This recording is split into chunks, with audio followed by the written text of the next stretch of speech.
अस्सलामुअलैकुम दोस्तों, आज हम देखेंगे BUDC 105 का असाइनमेंट पेपर। इससे मुतालिक ही हमारे एग्ज़ाम में क्वेश्चन आएंगे। पहला क्वेश्चन है, देख लेते हैं। शायरी से मुतालिक उल्लामा शिबली नोमानी का नुक्ता नज़र मुख्तसर तौर से पेश कीजिए। तो इस सवाल का जवाब देखेंगे हम देखते हैं 5.3 में उल्लामा शिबली नोमानी की शायरी।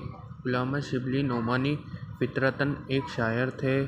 उनकी शायरी इल्मी व नसरी कमालात के पर्दे में ऐसी छप गई कि वो बहुत कम लोगों की नज़र में आ सकी।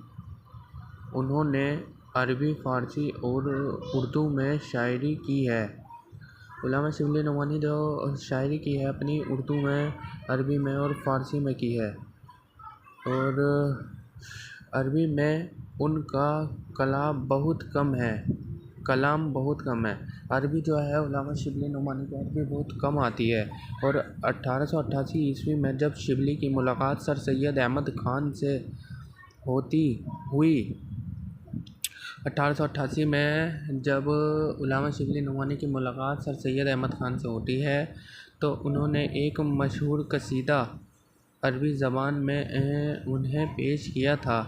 फ़ारसी ज़बान में काफ़ी अरसे तक लिखते रहे।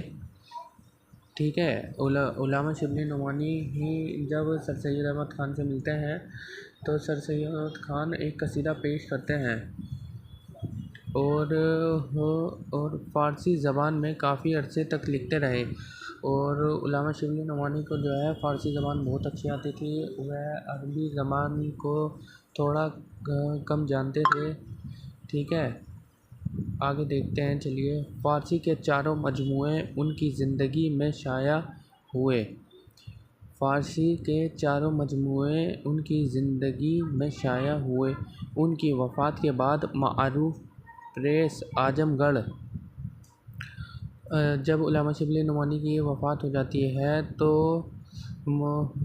वफ़ात के बाद मारूफ प्रेस आजमगढ़ ने चारों मजमूओं को इकट्ठा करके कलियात शिबली फ़ारसी के नाम से शाया किया। शिबली नोमानी को अपनी फ़ारसी शायरी पर नाज था, लेकिन उनकी असल मकबूलियत नसरी तसानीफ़ की बुनियाद पर कायम हुई। बस गाइज़, इतना लिख देना, आपको नंबर पूरे मिल जाएंगे इस क्वेश्चन में। इससे रिलेटेड ही क्वेश्चन बना कर लिख देना, इससे मुतालिक ही आपको अच्छे नंबर मिल जाएंगे एग्ज़ाम में। और आगे देखते हैं हम। उल्लामा शिबली नोमानी की शायरी को दोस्तों 4 दौर में तकसीम किया जा सकता है। पहला दौरा इब्तदा से 1882 ईस्वी यानी अलीगढ़ से वाबस्तगी से काबुल तक। दूसरा दौर 1882 ईस्वी से 1898 ईस्वी यानी अलीगढ़ के ज़माना क़याम तक। और तीसरा दौरा 1901 से 1908 ईस्वी यानी हैदराबाद और लखनऊ के ज़माना क़याम तक। चौथा दौर 1908 से 1914 ईस्वी यानी वफ़ात तक। इब्तदाई ज़माने में चंद गज़लें, एक कसीदा और एक तवील नज़म बतौर यादगार है। उन्होंने तालीम के ज़माने से ही शेरगोई शुरू कर दी थी। जब उल्लामा शिबली नोमानी तालीम हासिल कर रहे थे तो उन्होंने तभी से ही शेरगोई शुरू कर दी थी। उनके एक उस्ताद कहते थे कि जब शिबली बच्चे थे और छोटी छोटी किताबें पढ़ते थे, उस वक्त उन्हें ओढ़ने के लिए चादर की ज़रूरत पड़ती तो उन्होंने अपने वालिद को ये शेर कागज़ पर लिख कर पेश किया। जब उल्लामा शिबली नोमानी बच्चे थे, वो छोटी छोटी किताबें पढ़ते थे। ठीक है, जब उन्हें चादर की ज़रूरत पड़ी तो उन्होंने अपने वालिद को एक शेर लिख कर कहा कि बद्र जिसका यूं साहब ताज हो, पसर उसका चादर को मोहताज हो। इस शेर को देखकर वालिद बहुत खुश हुए और उन्हें चादर अता की। शिबली के ज़माने में शेर व शायरी का आम चलन था। हर पढ़ा लिखा आदमी कुछ न कुछ उसमें दिलचस्पी लेता था। शेरों में मशायरों की मजलिसें होती थी जिनमें नौजवान और बुज़ुर्ग शौक़ से शरीक होते थे। आजमगढ़ में भी उस किस्म की मजलिसें हुआ करती थी जिनमें गज़लें पढ़ी जाती थीं। इस ज़माने में मुंशी अमीर अल्लाह साहब तस्लीम लखनवी की काफ़ी शहरत थी। इसी बिना पर उल्लामा शिबली नोमानी ने तस्लीम के वज़न पर अपना तख़ल्लुस तस्नीम रखा, फिर बाद में शिबली इख्तियार किया। बस गाइस, अब सवाल नंबर 2 में पूछा गया है, उल्लामा शिबली नोमानी की तारीख़ निगारी का मकसद वाज़ह कीजिए। तो इस क्वेश्चन को देख लेते हैं गाइस। सवाल नंबर 2 का आंसर है, उल्लामा शिबली नोमानी की तारीख़ निगारी में देखते हैं गाइस। लफ्ज़ तारीख़ अरबी ज़बान का लफ्ज़ है जो अरख से मुश्तक़ है। लगत में उसके मानी अहादीस और हक़ाइक़ का मजमुआ है। इस्तिलाह में तारीख़ का इतलाक़ दुनिया में पेश आने वाले माज़ी के वाक़यात पर होता है। इब्तिदा में तारीख़ के ज़ुमन में सिर्फ़ बादशाहों और फरमा रवाओं के हालात व वाक़यात नेज़ी जंगी फ़तोहात को ही तारीख़ का हिस्सा समझा जाता था। इसका मतलब है दोस्तों, जो तारीख़ जो लफ्ज़ है वह अरबी ज़बान का लफ्ज़ है और जिसके माने हैं जो अर्क से मुश्तक़ है।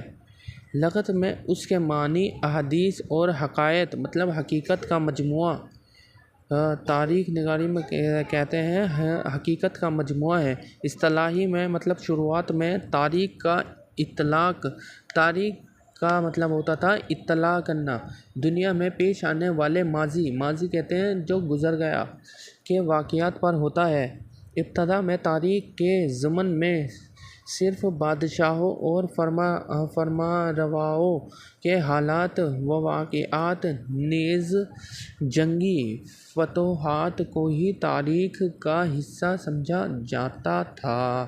लेकिन बाद तारीख़ नवीसी के ज़मन में इंसानी आबादी से मुताल्लिक़ उन तमाम वाक़यात को शामिल कर लिया गया जो करा अर्ज़ पर मौजूद इंसानों के लिए किसी भी एतबार से सबक आमवज़ और नफ़ा बख्श है। तारीख़ नवीसी की बुनियाद जो के माज़ी के हकीकी और सच्चे वाक़यात पर कायम है। इसलिए इस फ़न को सही तौर पर बरतने के लिए माहिरीन फ़न ने कुछ असूल वाज़ह किए हैं जिनको मद्देनज़र रखना हर तारीख़ निगार का बुनियादी फ़रीज़ा है। तारीख़ निगारी की बुनियाद शर्तिया है, ठीक है। और इसमें देख लेते हैं हम उनके थोड़े अशार हैं, इसको पढ़ लीजिएगा। और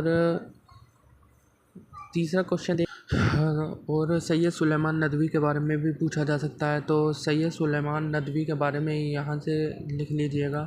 सैयद सुलेमान नदवी के बकूल उस ज़माने की बाज़ उर्दू गज़लें मकातीब में मिलती हैं, ठीक है। उस जो मौलाना शिबली नोमानी के ज़माने में भी सैयद सुलेमान नदवी थे और वह भी अपनी गज़लें लिखते थे। जैसे वह अपनी शायरी लिखते थे ना, उल्लामा शिबली नोमानी, इन्हें गज़लों का शौक़ था, ठीक है। तो इससे आगे देखते हैं। उर्दू गज़लें मकातीब में मिलती हैं और बाज़ पुराने शागिर्दों की बयाज़ों में नकल है। उल्लामा शिबली नोमानी का उर्दू कलियात बहुत मुख्तसर है, ठीक है। उनका उर्दू में जो उन्होंने बहुत सारी चीज़ें लिखी हैं वह बहुत ही कम है। इससे आगे देखते हैं। सुलेमान नदवी, सैयद सुलेमान नदवी 22 नवंबर 1884 को जन्मे थे और 22 नवंबर 1953 को इंतकाल कर गए। एक दक्षिण एशियाई इतिहासकार, लेखक थे।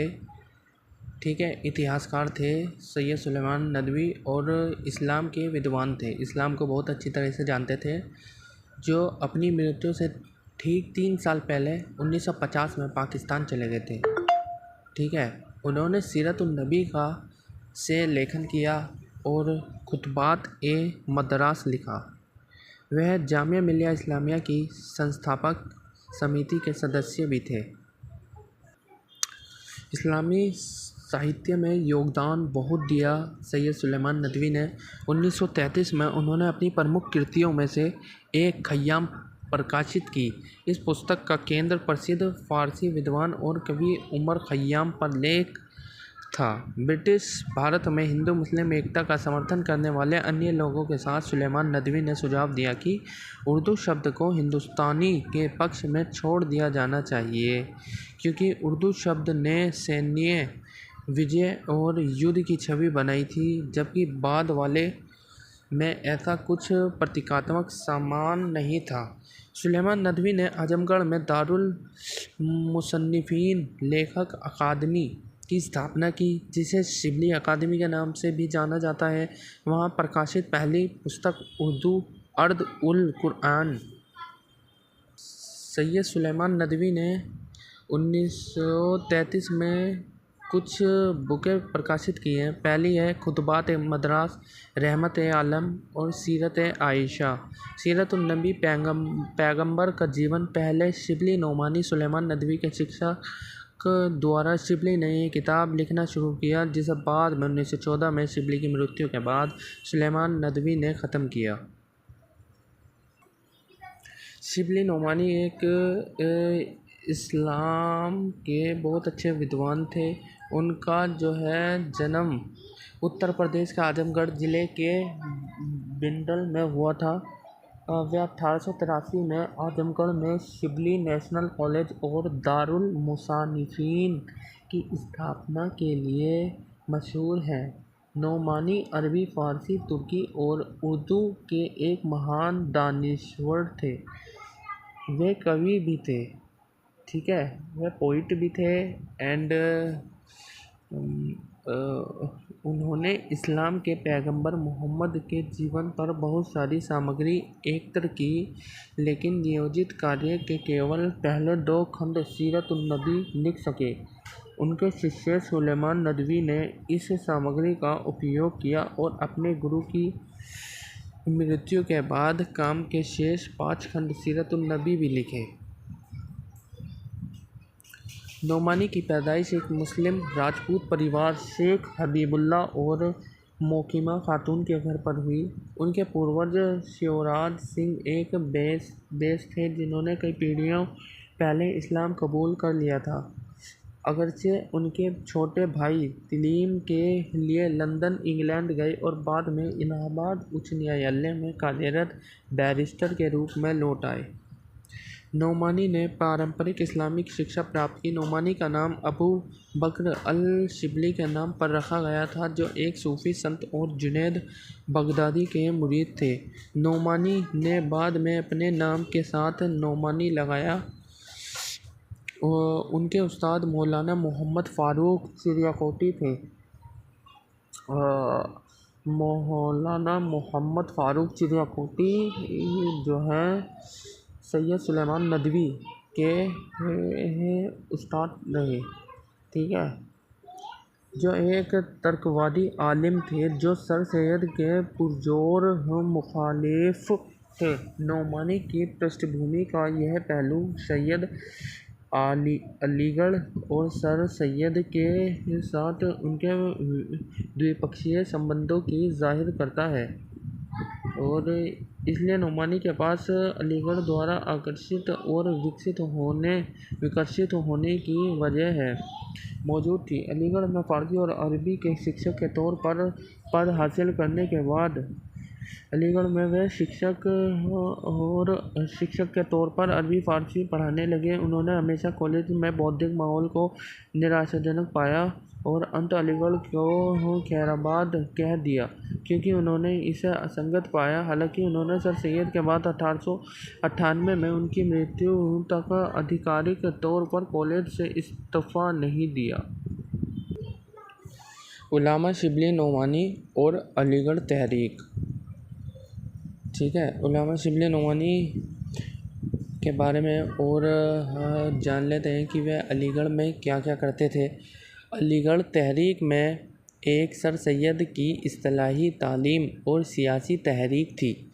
19वीं सदी में मुगलिया सल्तनत का जवाल दरअसल है एक तहज़ीब का जवाल था।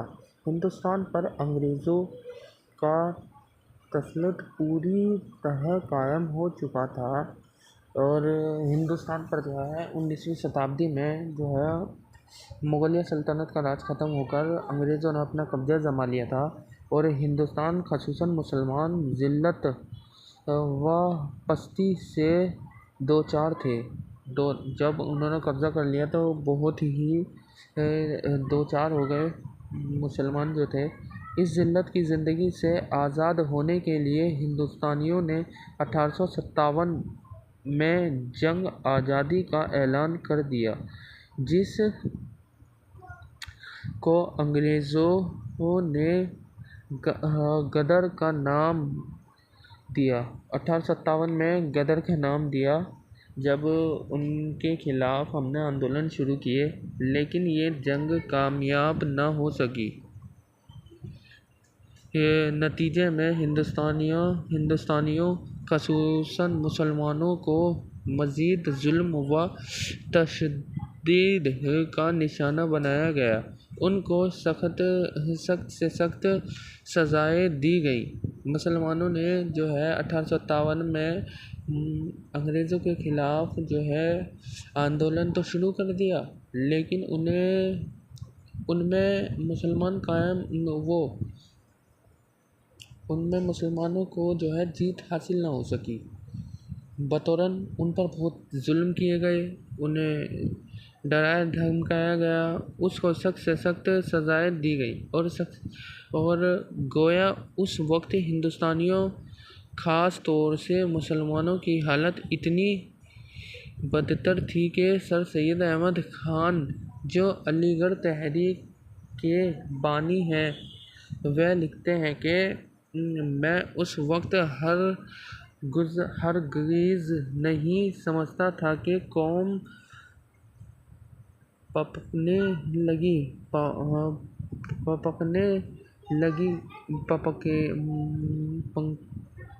लगी और इज़्ज़त पाएगी, और जो हाल उस वक्त कौम का था मुझ से देखा नहीं जाता था।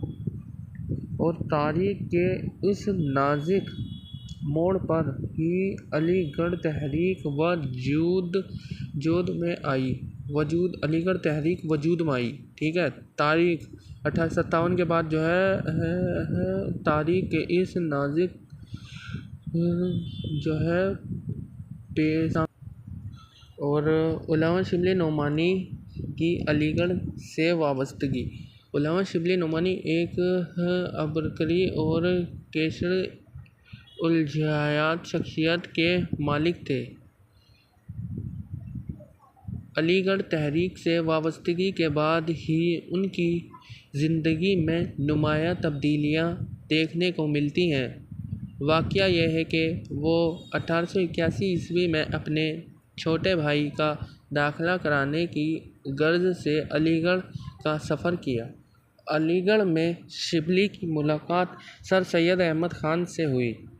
सर सैयद शिबली की इल्मी लियाक़त और शख्सियत से बहुत मुतासिर हुए।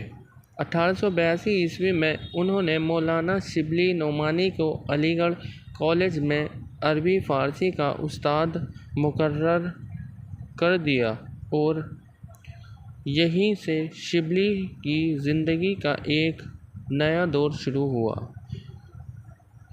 अगर एक समत शिबली के इल्मी, अदबी तहरीक, तारीख़ी और मजहबी कारनामों से अलीगढ़ तहरीक की खूब तरक्की व तरवीज हुई, तो दूसरी तरफ इस तहरीक और कॉलेज से वाबस्तगी के बाअस शिबली को सर सैयद की शफ़क़तो नायाब व नादर कुतुब खानों, रफ़क़ाए सर सैयद और बालख़सूस पर प्रोफेसर आर्नल्ड की सोहबतों में फलने फूलने का खूब मौका मिला। ठीक है, ये उल्लामा शिबली ही अलीगढ़ तहरीक से वाबस्तगी के बारे में है, इसे देख लीजिएगा। स्वान निगारी के आगाज़ पर रोशनी डालते हुए सीरतन अल अनुमान पर इजहार ख्याल कीजिए। स्वान निगारी के आगाज़ पर रोशनी डालते हुए सीरतन अल नुमान पर इजहार ख्याल कीजिए। अभी करते हैं। उल्लामा शिबली नोमानी के स्वान निगारी में हम ये लिख सकते हैं कि उल्लामा शिबली नोमानी की पैदाइश 4 जून 1857 ईस्वी को आजमगढ़ के पंदोल गांव में अपने वक्त के मशहूर वकील व ज़मींदार शेख हबीबुल्लाह के घर में हुई। इब्तदाई तालीम हकीम अब्दुल्ला और मौलवी शुक्र अल्लाह से हासिल की। हरूफ शनासी और ख़त्म कुरान के बाद अरबी व फ़ारसी की इब्तदाई तालीम का सिलसिला शुरू हुआ। उल्लामा शिबली तहसील इल्म के लिए मौलाना फ़ारूक चिड़ियाकोटी की खिदमत में मदरसा चश्म रहमत गाज़ीपुर भेजे गए, लेकिन जब उनके वालिद ने आजमगढ़ शहर में एक अरबी मदरसा कायम किया तो फिर शिबली ने यहीं से पहले मौलवी फ़ैज़ुल्लाह मोइन को, फिर मौलाना फ़ारूक चिड़ियाकोटी से तालीम हासिल की। शिबली मदरसा हनफिया जौनपुर में भी ज़ेर तालीम रहे। इस तरह मुख्तलिफ इसातिज़ा की खिदमत में रहकर जब शिबली ने दरसियात की तकमील कर ली तो 1874 ईस्वी में मज़ीद इल्म की तलाश में रामपुर शहर का तालीम सफ़र किया और वहाँ मौलाना इरशाद हुसैन रामपुरी से फ़िक़्ह और असूल फ़िक़्ह की तालीम हासिल की।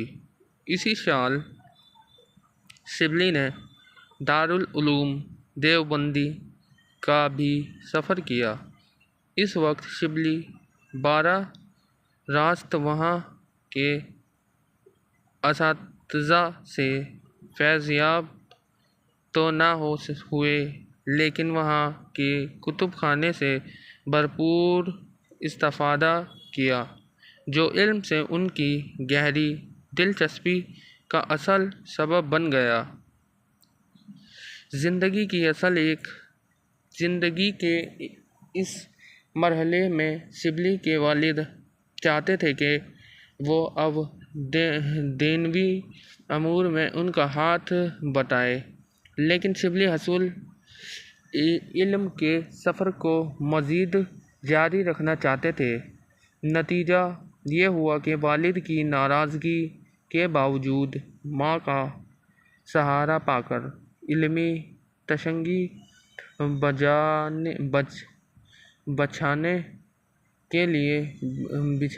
बिछाने के लिए शिबली मौलाना फ़ैज़ अल हसन सहारनपुरी की खिदमत में लाहौर हाजिर हुए। जो उस वक्त कॉलेज में तदरीसी फ़राइज़ अंजाम दे रहे थे। चुनांचा वक्त की ही किल्लत के पेश नज़र शिबली ने घर से कॉलेज जाने में लगने वाले वक्त को गनीमत समझा और घर से कॉलेज तक के रास्ते में मौलाना फैज़ अल हसन सहारनपुरी से इस्तिफ़ादा करने लगे। अभी शिबली ने ये इल्मी काम शुरू ही किया था कि कॉलेज में मौसम गर्मा की तातील है का ऐलान हो गया। मौलाना सहारनपुरी अपने वतन सहारनपुर वापस हुए तो शिबली भी उस्ताद के साथ सहारनपुर आ गए और हसूल इल्म का सिलसिला जारी रखा। इसी सोहबत का असर यह हुआ कि शिबली अरबी ज़बान व अदब में माहिर हो गए। अलीगढ़ में क़याम। उल्लामा शिबली नुमानी की ज़िंदगी का दूसरा मरहला क़याम अलीगढ़ से शुरू होता है। उल्लामा शिबली नुमानी की तकरीरी अलीगढ़ कॉलेज में बहसीसी असिस्टेंट प्रोफेसर के 40 रुपये की तनख्वाह पर हुई थी। उनकी बाज़ अक़बास तकरीरी के खिलाफ थे। बतौर ख़ास उनके वालिद तो चाहते थे कि वो वकालत करे। इब्तदा शिबली भी 40 रुपये की तनख्वाह की मुलाज़मत पर खुश नहीं थे, लेकिन शिबली की ये बेइत्मीनानी ज़्यादा दिनों तक कायम न रह सकी और अलीगढ़ की इल्मी फ़िज़ा में रहकर उनको यकीन हो चला कि अलीगढ़ कॉलेज से ताल्लुक़ उनकी आइंदा इज़्ज़त का पेश ख़ेमा साबित होगा, और ऐसा ही हुआ। वहाँ उन्हें बहुत शोहरत व बुलंदी हासिल हुई। शिबली ने रोम व मिस्र व शाम का सफ़र 1892 ईस्वी में यहीं से किया। उस सफ़र में शिबली को खिलाफत उस्मानिया की तरफ से तमगा मजीद ये मिलना इस बात का सोबत था। ठीक है, ये इतना कर लेंगे यहाँ तक बस। अब दूसरा क्वेश्चन देखते हैं। ये क्वेश्चन हमने पहले देख लिया है, उल्लामा शिबली नुमानी केस वाले हालात। अब ये आखिरी क्वेश्चन रह गया है हमारा, उल्लामा शिबली के इसलोब की मुंतखब मतन की तदवीस व तफ़हीम। अज़ीज़ तलबा, आइए अब हम पहले शामिल निसाब मुंतखब मतन फ़िसाहत व बलागत की क़राअत करते हैं। फ़िसाहत। उलमाए अदब ने फ़िसाहत की ये तारीफ़ की है कि लफ्ज़ में जो हरुफ़ आए उनमें तनाफ़ुर ना हो, उनमें जो है अलग अलग सा ना लगे, वो मतलब तनाफ़ुर ना हो, और अल्फाज ना मानूस ना हो, फ़ाइल सिर्फ़ के खिलाफ ना हो, ग्रामर के खिलाफ ना हो। ठीक है, व्याकरण से उसका संबंध होना चाहिए, उससे मिलता जुलता होना चाहिए, उसके जैसा होना चाहिए, तभी वह फ़साहत का एक लफ्ज़ बनेगा। ठीक है, चलिए आगे देखते हैं। इस अजमाल की तफसील ये है कि लफ्ज़ दर हकीकत एक किस्म की आवाज़ है, और जो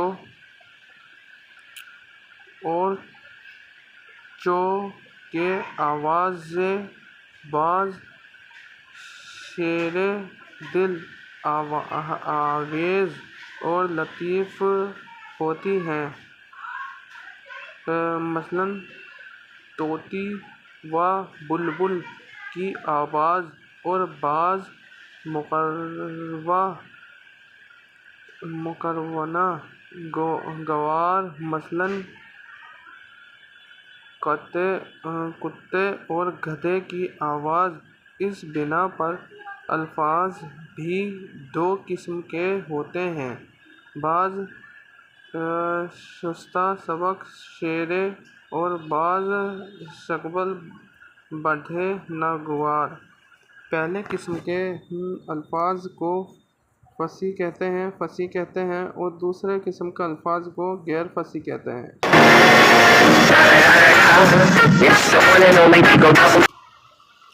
उल्लामा शिबली नुमानी की किताब मुवज़्ज़ना 19 व तवील एक अहम किताब है। उसके नाम से ही मालूम होता जाता है कि उसमें दो बड़े शायरों के कलाम का मुवाज़ना किया गया है। शिबली एक बेहतरीन मौरख, शाने निगार, मुकाला निगार, शायर और नक्काद हैं। शिबली का शेर और अदबी ज़ौक़ निहायत वसी है। उर्दू, फ़ारसी और अरबी तनियों व ज़बानों के शेर व अदब पर वह गहरी नज़र रखते हैं। ठीक है, आज के लिए बस इतना ही। मिलते हैं अगली वीडियो में। तब तक के लिए सब्सक्राइब, लाइक, कमेंट करना ना भूलें।